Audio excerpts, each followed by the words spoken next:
जय गुरुदेव। आइए आज के इस वीडियो में हम लोग द्वादश ज्योतिर्लिंगों में से घृष्णेश्वर ज्योतिर्लिंग के प्रादुर्भाव की कथा के बारे में जानते हैं। शिव महापुराण के कोटि रुद्र संहिता में वर्णित कथा के अनुसार दक्षिण दिशा में देवगिरी नामक पर्वत पर सुधर्मा नामक एक ब्राह्मण अपनी प्रिय पत्नी सुदेहा के साथ रहा करता था। वह सदा शिव धर्म के पालन में तत्पर रहता था तथा शिव भक्तों से बड़ा प्रेम रखता था। शिव भक्तों को भी वे बहुत प्रिय थे। यह सब कुछ होने पर भी उनका कोई पुत्र नहीं था। इससे ब्राह्मण को तो दुख नहीं होता था, परंतु उनकी पत्नी बहुत दुखी रहती थी। पड़ोसी और दूसरे लोग भी उसे ताना मारा करते थे। वह पति से बार बार पुत्र के लिए प्रार्थना करती थी। पति उसको ज्ञानोपदेश देकर समझाते, परंतु उसका मन नहीं मानता था। अंततोगत्वा ब्राह्मण ने कुछ उपाय भी किए, परंतु वह सफल नहीं हुआ।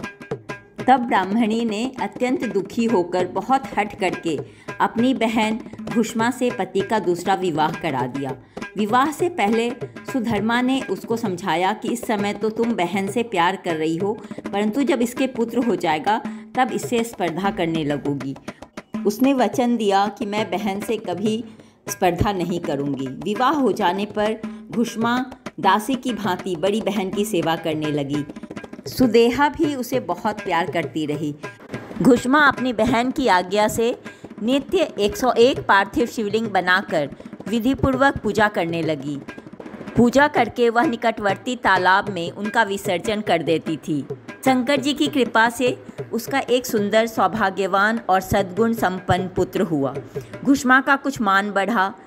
इससे सुदेहा के मन में डाह पैदा हो गया। समय पर उस पुत्र का विवाह हुआ। पुत्र वधू घर में आ गई। अब तो वह और भी जलने लगी।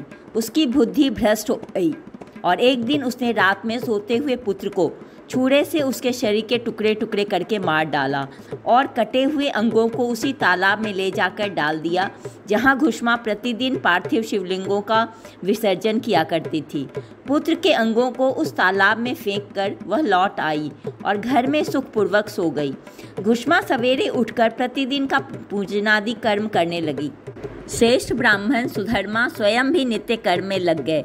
इसी समय उनकी ज्येष्ठ पत्नी सुदेहा भी उठी और बड़े आनंद से घर के कामकाज करने लगी, क्योंकि उसके हृदय में पहले जो ईर्ष्या की आग जलती थी वह अब बुझ गई थी।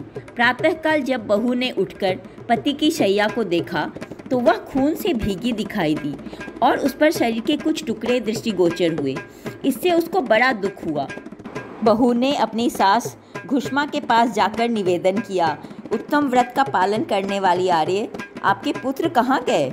उनकी शैया रक्त से भीगी हुई है और उस पर शरीर के कुछ टुकड़े दिखाई देते हैं। किसने यह दुष्ट कर्म किया है? ऐसा कहकर वह बेटे की प्रिय पत्नी भांति भांति से करुण विलाप करती हुई रोने लगी। सुधर्मा की बड़ी पत्नी सुदेहा भी उस समय हाय मैं मारी गई ऐसा कहकर दुख में डूब गई। उसने ऊपर से तो दुख किया, किंतु मन ही मन वह हर्ष से भरी हुई थी। घुष्मा भी उस समय उस वधू के दुख को सुनकर अपने नित्य पार्थिव पूजन के व्रत से विचलित नहीं हुई। उसका मन बेटे को देखने के लिए तनिक भी उत्सुक नहीं हुआ। उसके पति की भी ऐसी भी अवस्था थी। जब तक नित्य नियम पूरा नहीं हुआ तब तक उन्हें दूसरे किसी बात की चिंता नहीं हुई। दोपहर को पूजन समाप्त होने पर घुष्मा ने अपने पुत्र की भयंकर शैया पर दृष्टिपात किया, तथापि उसने मन में किंचन मात्र भी दुख नहीं माना। वह सोचने लगी, जिन्होंने यह बेटा दिया था वे ही इसकी रक्षा करेंगे। वे भक्त प्रिय कहलाते हैं, काल के भी काल हैं और सत्पुरुषों के आश्रय हैं।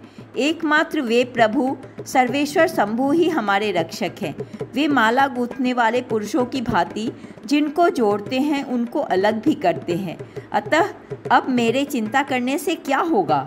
इस तत्व का विचार करके उसने शिव के भरोसे धैर्य धारण किया और उस समय दुख का अनुभव नहीं किया।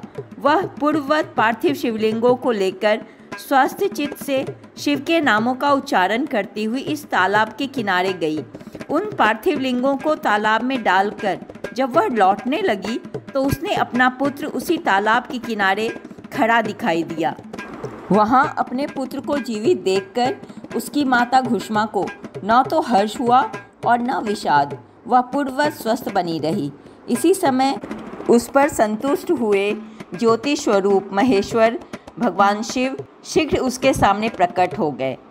भगवान शंकर बोले, मैं तुम पर प्रसन्न हूँ, तुम वर मांगो।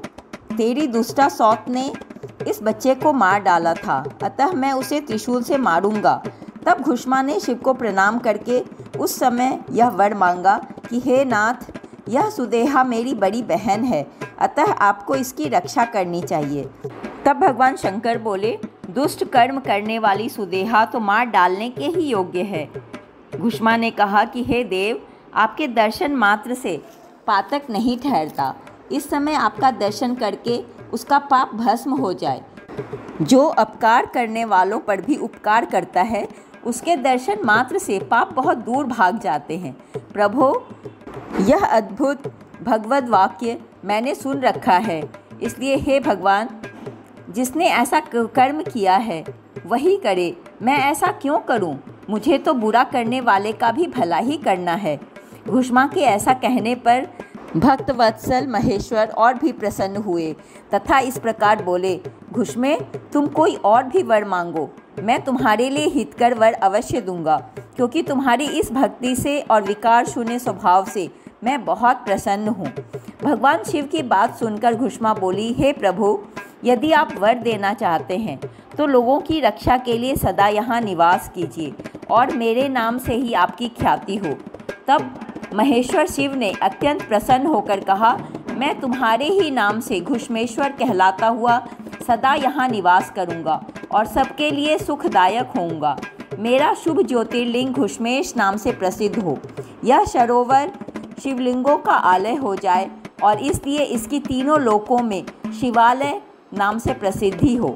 यह सरोवर सदा दर्शन मात्र से संपूर्ण अभीष्टों का देने वाला हो। हे सुव्रते, तुम्हारे वंश में होने वाली 101 पीढ़ियों तक ऐसे ही श्रेष्ठ पुत्र उत्पन्न होंगे। तुम्हारे 101 पीढ़ियों तक सभी पुत्र गुणों में बढ़े चढ़े होंगे। तुम्हारे वंश का ऐसा विस्तार बड़ा शोभादायक होगा। ऐसा कहकर भगवान शिव वहाँ ज्योतिर्लिंग के रूप में स्थित हो गए और उनकी घुष्मेश नाम से प्रसिद्धि हुई और उस सरोवर का नाम शिवालय हो गया। तो यह थी घुष्मेश्वर ज्योतिर्लिंग के प्रादुर्भाव की कथा। धन्यवाद।